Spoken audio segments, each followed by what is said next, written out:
नमस्कार दोस्तों, मैं हूं आपका मित्र सर्वमित्र और दा मसला में मसला आज वो है जिसका आपको इंतजार है। मसला है शराब घोटाले को लेकर जो जांच कमेटी बनाई गई थी, एसईटी बनाई गई थी, उसकी रिपोर्ट में क्या है आप जानना चाहते हैं।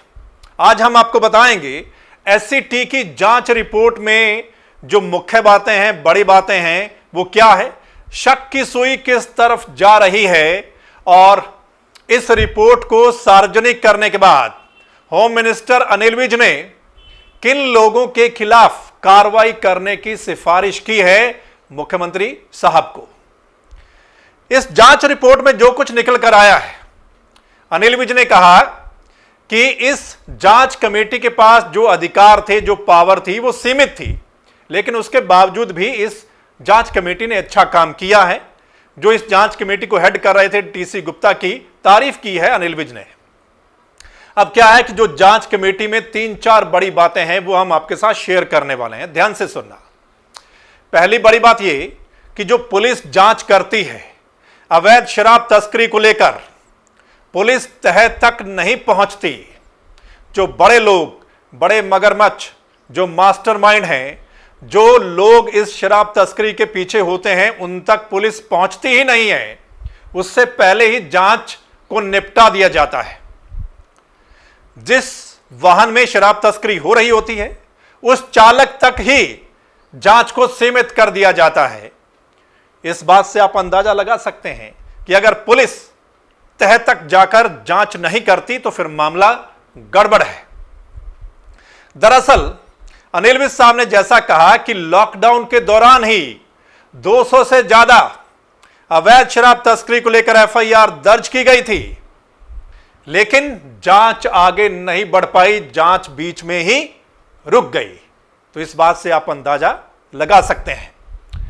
अनिल विज ने यह भी कहा कि वो आज भी मानते हैं कि पुलिस और एक्साइज डिपार्टमेंट के जो लोग हैं, इनकी मिली भगत के बिना शराब की तस्करी नहीं हो सकती। तो यह भी एक बड़ी बात है। अब क्या है कि अब आते हैं जो बड़ी बातें हैं 3-4। होम मिनिस्टर अनिल विज ने एक आईपीएस और एक सीनियर आईएएस के खिलाफ कार्रवाई करने की सिफारिश की है हरियाणा के मुख्यमंत्री को। ये आईपीएस हैं सोनीपत की तत्कालीन एसपी प्रतीक्षा गोदारा, उनके खिलाफ, और क्यों की वो भी हम आपको बताने वाले हैं। सीनियर आईएएस हैं शेखर विद्यार्थी, जो आबकारी कराधान विभाग के आयुक्त, उनके खिलाफ क्यों की वो भी हम आपको बताने वाले हैं।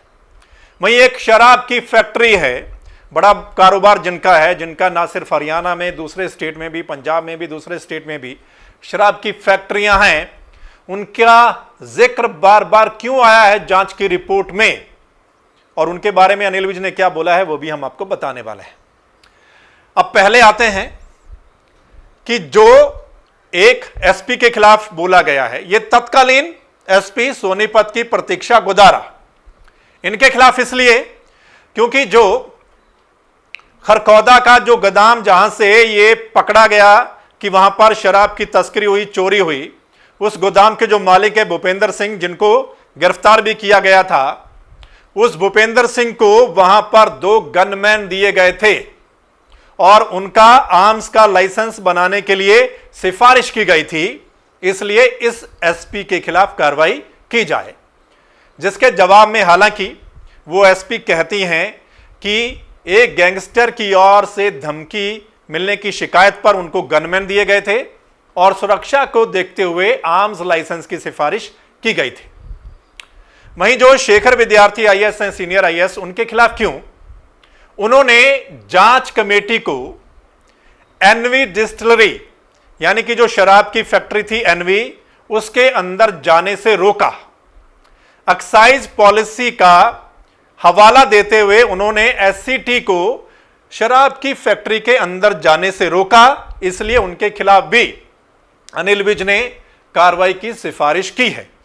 तो ये 2 अफसर, एक आईपीएस और एक आईएएस, इनके खिलाफ कार्रवाई की सिफारिश की है अनिल विज ने मुख्यमंत्री को, क्योंकि अनिल विज के पास उतनी पावर नहीं है कि जो खुद वो कार्रवाई करें, इसलिए उन्होंने मुख्यमंत्री को यह सिफारिश की है।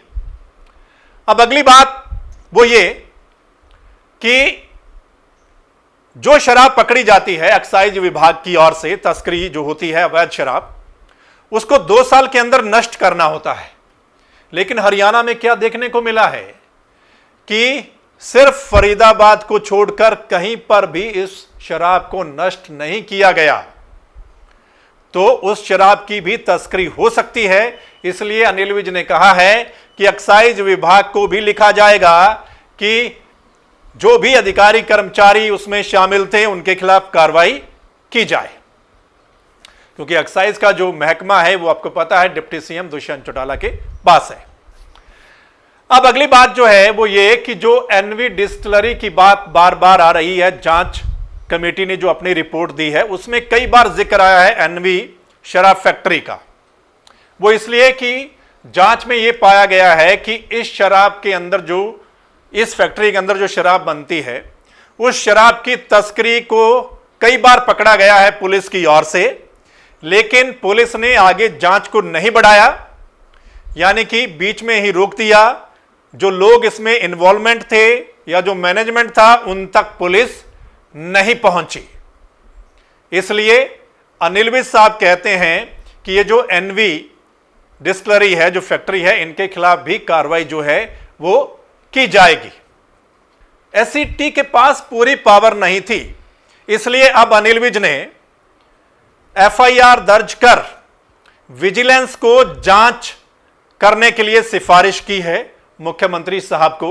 अनिल विज चाहते हैं कि इस मामले की जांच अब विजिलेंस करे, क्योंकि जो जांच कमेटी बनाई गई उनके पास इतनी पावर नहीं थी। वो सिर्फ उन्होंने अपनी जांच करके रिपोर्ट सौंप दी है।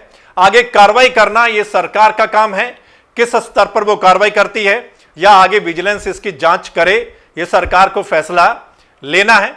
यानी कि अगर तह तक जाना है, यह ना हो कि कुछ सिर्फ छोटे मोटे लोगों पर ही कार्रवाई की सिफारिश हो या उन पर कार्रवाई की जाए और जो बड़े लोग हैं, जो अंदर तक लोग बैठे हैं, वो बच जाएं। इसलिए विजिलेंस अगर इसकी तह तक जाकर जांच करती है या एसआईटी बनाई जाती, फुल पावर वाली कोई कमेटी बनाई जाती, तो हो सकता तो कुछ और लोगों के नाम सामने आ सकते थे। एसईटी ने जांच के दौरान यह भी पाया है कि जो शराब की फैक्ट्रियां हैं या जो गोदाम हैं जहां पर शराब रखी जाती है, वहां पर सीसीटीवी कैमरे लगे हैं, लेकिन उनका रिकॉर्ड हेड ऑफिस में नहीं है। सो दोस्तों, ये कुछ बड़ी बड़ी बातें हैं जो जांच रिपोर्ट में निकलकर सामने जो है वो आया है। अब सरकार पर डिपेंड करता है, मुख्यमंत्री साहब पर डिपेंड करता है कि जो होम मिनिस्टर अनिल विज ने सिफारिश की है उस सिफारिश को कहां तक माना जाता है और क्या मानकर ये जो अफसरों के नाम सामने आ रहे हैं क्या उन पर कार्रवाई की जाती है, या जिस शराब फैक्ट्री का नाम सामने आ रहा है क्या उन पर कार्रवाई की जाती है, या फिर एक्साइज डिपार्टमेंट के कुछ लोगों पर कार्रवाई की जाती है या नहीं की जाती। ये खैर आगे आने वाले वक्त में पता चलेगा। आपका क्या कुछ कहना है? ये जो आज हमने आपके साथ मसला शेयर किया है जिसका आपको इंतजार था, इस पर आप अपनी राय कमेंट के माध्यम से जरूर लिखकर भेजिएगा। इस वीडियो को अगर आप दा मसला के यूट्यूब चैनल पर देख रहे हैं तो इस चैनल को आपने सब्सक्राइब करना है, बेल आइकन को जरूर दबाना है, और अगर फेसबुक पेज पर देख रहे हैं तो फेसबुक पेज को लाइक फॉलो करना है ताकि जो हमारा अगला मसला होगा उसका नोटिफिकेशन आप तक पहुंच जाए। और अगर आपको लगता है कि हम सही मुद्दे उठाते हैं, जनता से जुड़े हुए मुद्दे उठाते हैं, सरकार के सामने रखते हैं, सवाल जवाब करते हैं, तो फिर आप दा मसला को सपोर्ट कर सकते हैं। और सपोर्ट कैसे करना है वो आप नीचे डिस्क्रिप्शन में लिखा हुआ है, वहां पर जाकर सपोर्ट कर सकते हैं या फिर फोन कर सकते हैं। धन्यवाद, नमस्कार।